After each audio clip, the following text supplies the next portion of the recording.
I'm going to tell you right now, I watch sports, not a lot, but I at least know that we are first in the Eastern Conference. So I'm like, how does it feel to be 34-12?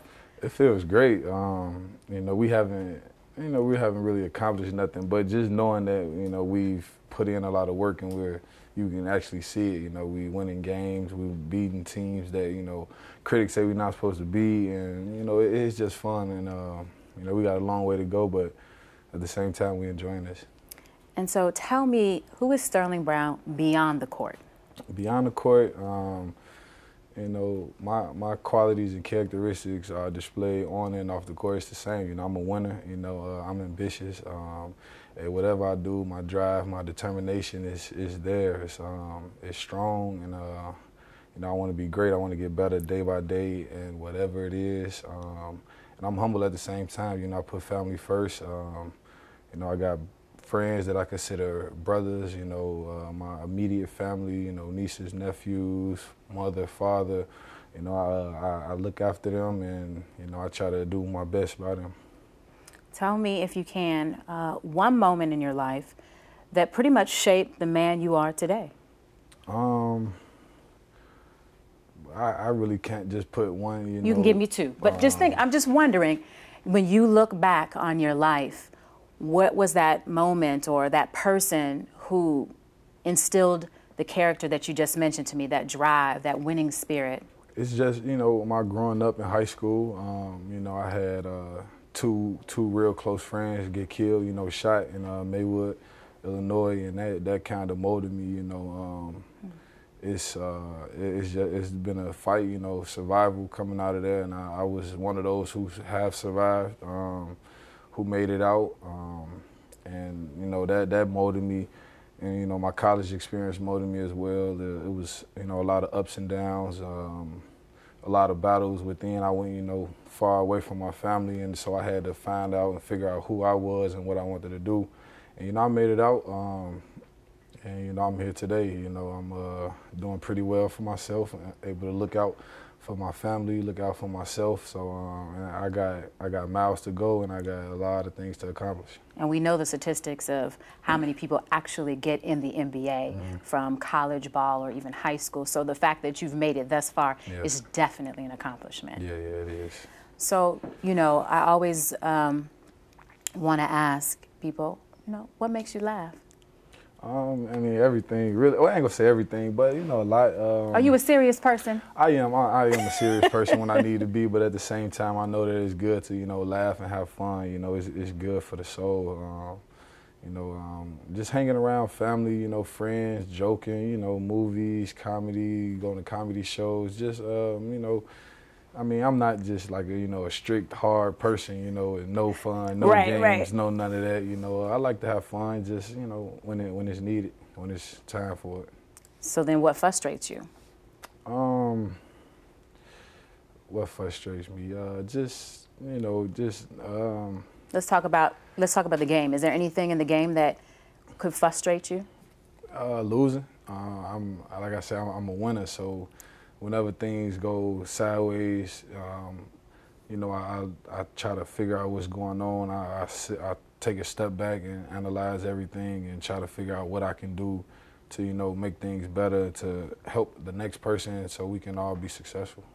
So how did January 26, 2018 change you? It was confirmation for me of what goes on a daily basis.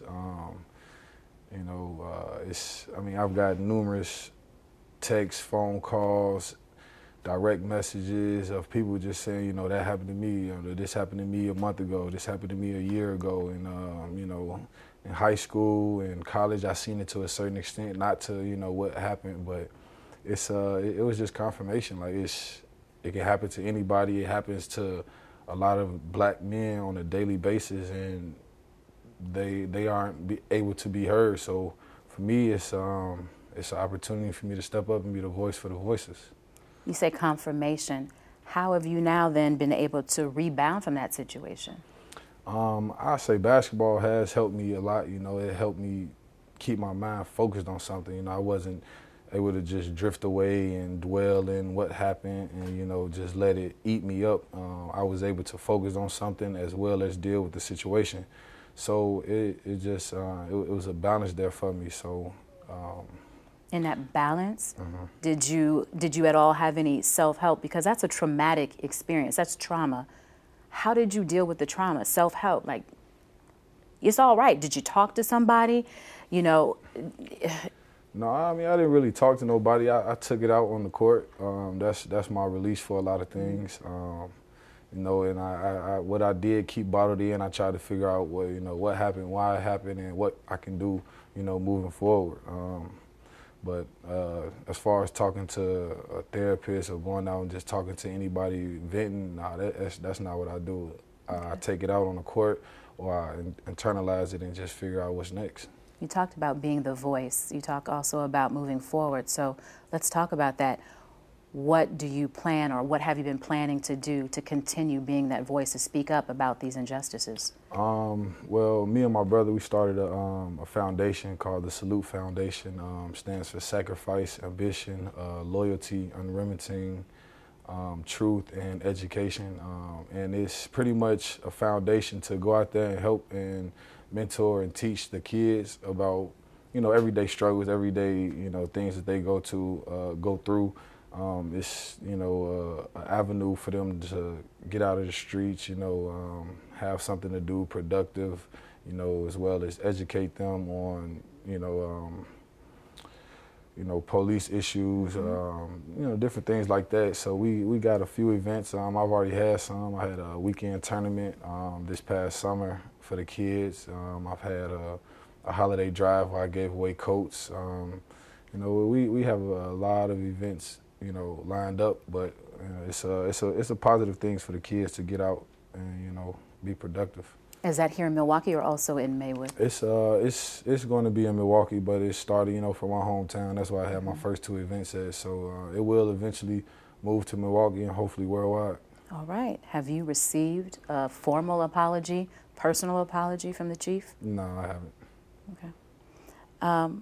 Are you still comfortable with calling Milwaukee home? Yes, I am. It's a city that continues to show me nothing but love. You know, whenever I step on the floor, you know, outside, when I'm, you know, going to the store, when I'm walking the street, you know, just people, they show love.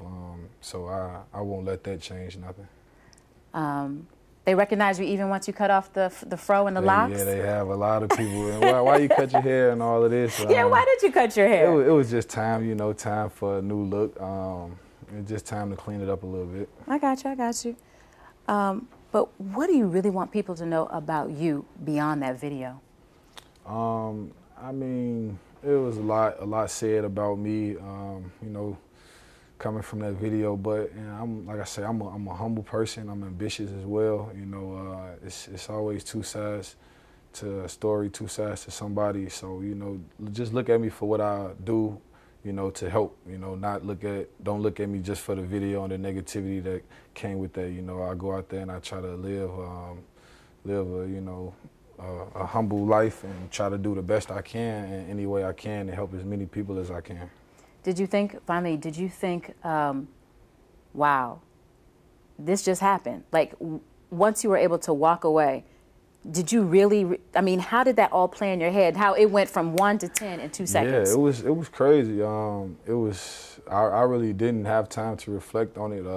I mean, maybe a little bit, you know, that night when I was, you know, in the cell, but as soon as I got out, I had a game. You know, I had shoot around. I had to go right to the gym and get ready and get prepared, get mentally, you know, prepared. And so I didn't get time to dwell on it. But after, you know, that night and the next few nights, you know, I just, like I said, I internalized it. I tried to figure out, you know, what was going on and just not dwell on it, but figure out what was next, you know, how I'm going to handle the situation and go from there. As we look forward, Sterling Brown, the man, the ball player, what's next? What's the future hold? The future is very bright. You know, as far as this basketball thing, I'm gonna take it, you know, until the wheels fall off. I'm gonna go as far as I can. Hopefully 10 plus years, and after that, it's just a lot in the community, you know, businesses I have ideas for, and you know, it's the sky's the limit for me. You know, whatever I set my mind on, I feel like I can, you know, accomplish it, and I'm gonna give it my all. In Maywood, you were mentioning earlier, I just thought of this though, you said you had 2 of your classmates who were shot and killed, right? Yeah, close friends. Close friends, close friends. Is it hard for young black men here in Milwaukee, in Maywood, to survive? It's, you know, it has its challenges, you know. You're a product of your environment, and, you know, some people fall into it not because, you know, they, some just don't have a choice. It's what they grew up in. It's their household, and that's why, you know, me as well as my brother and everybody else who would be involved, you know, going to try to get those kids a different direction and shine a different light on them so they can, you know, so they don't follow the norm of things that have happened in their family to their brothers, to their fathers, and as well, we're going to try to help those young adults as well as adults, you know, try to figure out, you know, a different path than, you know, what people try to, I don't know, I mean, just figure out a different path to where they can be successful and try to help the generations below them. Who's your favorite on the team? Like, who's your go-to guy? Man, I got a different relationship with everybody on the team. I can't point out, you know, just one person, you know, from DJ to Bled, Giannis, you know, Chris Middleton, Malcolm, Thon. We all got You're all kind of pretty tight? Yeah. I mean, I feel like the whole team is, you know, close, and it reflects on how we play, you know, how successful we are right now. You know, you see guys on the bench cheering. Like, we just have it's a great group. Well, I'm glad to see you guys winning. I'm glad to see how you've come over this situation, and I can only see the brightest future for you. Thank you. I appreciate you coming in. Thank you for having me. Oops, sorry, babe. That was quick, right? Yeah, it was.